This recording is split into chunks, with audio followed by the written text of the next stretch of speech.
The rat catcher. I always get asked how I manage so many properties without being in the location. This is how we do it. Don't forget that this episode is sponsored by iPrac and room22propertyclub.com. If you haven't checked them out, head over to the websites now.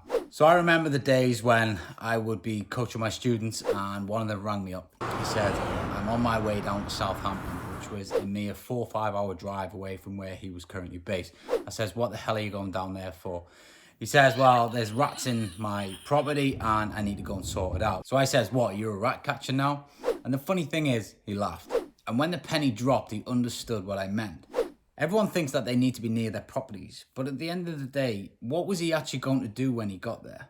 Was he going to catch the rats with his bare hands? Did he have any experience in catching rats? You know, it's a skill set.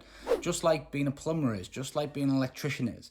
You do not need to be on hand near your properties. You can actually manage your properties from afar. Now, I run most of my UK portfolio from 3,500 miles away. And as we spread globally, we will continue to have our main HQ in Dubai, which will manage the majority of our properties. And we do that because we've got good systems and processes in place. You do not need to be near your properties to make them work. You've just got to have good people around you on the ground, and in the form of cleaners and maintenance people that we build relationships with. These become our eyes and ears on the ground in all of our locations. And then if we have a specific problem, i.e. the rats in Southampton, we would call the local rat catcher and would send him out to the property, because there's nothing that you can do. Yes, it might feel like you need to go there. Yes, it might feel like your guests or your tenants, if you're doing the HMO style route like this particular guy was, it would feel like, you know, you're showing compassion, you're showing that you care, but at the end of the day, you're not going to be able to solve the problem. What you have to be doing is finding out the quickest option to solve the problem, and that is typically by getting the experts in there. The time, effort, money to even go down there on the fuel and the time and everything else that it would have a negative impact on just wasn't worth it. It's easier to just pay an expert to go and do it.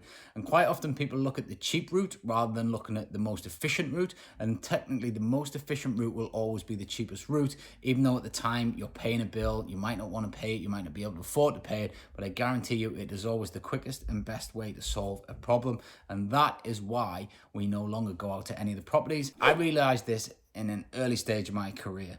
I remember 12 p.m. at night, my phone goes, I was in bed, it's vibrating away, guest on the phone, we've just arrived at the property, we can't get in, the 4-digit lockbox isn't working. So I, scramble, so have you tried this code? Yeah, it's not that code. Tried this code, which is the previous one. Yeah, it's not working, it's just not working. Okay, I'm coming down. So I drives down to the property.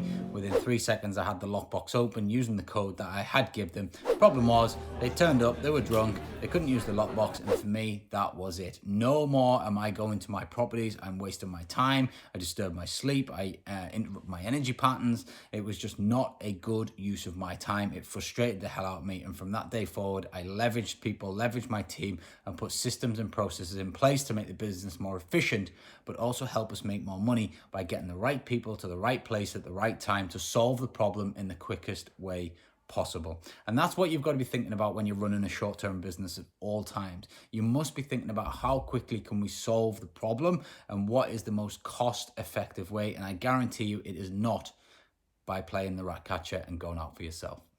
As always, this episode is sponsored by iPrac and Room 22 Property Club. Please subscribe, comment, like, and share. Loving all the appreciation that we get, and we'll keep the videos and the podcasts coming your way.